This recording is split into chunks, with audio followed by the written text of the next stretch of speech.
চৌধুরী সাহেব, আমরা গরিব হইতে পারি, কিন্তু আমাকে মা বাপ তুললে কথা বললে সেটা আমরা মানিয়ে নেব না।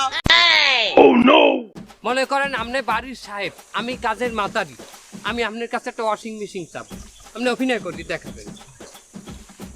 স্যার, একটা ওয়াশিং মেশিন কিনে দেওয়া যায়? ওয়াশিং মেশিনের টাকা কি তোর বাহে দেবে? এই আপনি কেমন তারা অভিনয় করলেন?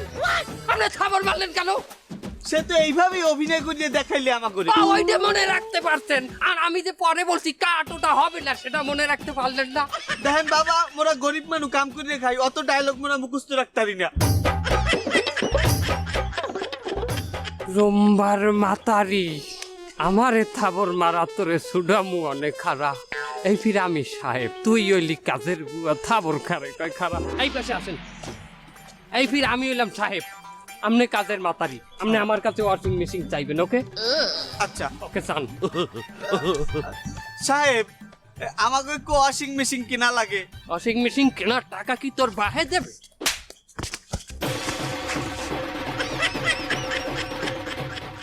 এই আপনি আবার থাবর মারলেন কেন? চৌধুরী সাহেব, আমরা গরিব হইতে পারি, কিন্তু আমাকে মা বাপ তুললে কথা বললে সেটা আমরা মানিয়ে নেব না। আমাদের মতো গরিব কাজের বুয়া আছে দেখিয়া আপনাদের মতো বড় লোক সাহেবরা গোসল করিয়া সেই লুঙ্গিটা আপনারা গোসলখানায় রাখিয়ে দিতে পারেন। বিড়ি খাইয়া সেই বিড়ির হোগাটা আপনারা খাটের পাশে রাখতে পারেন। আর কত আমাদের মতো গরিবের উপর অত্যাচার হবে, বলেন বলেন বলেন। এক্সিলেন্ট! এই ক্লাস আজকের মতো বন্ধ। যান, অভিনয় ভালো হয়েছে। আপনি যান বাবা, এই ক্লাস আজ মতো ছুটি। ও ভালো অভিনয় করছে।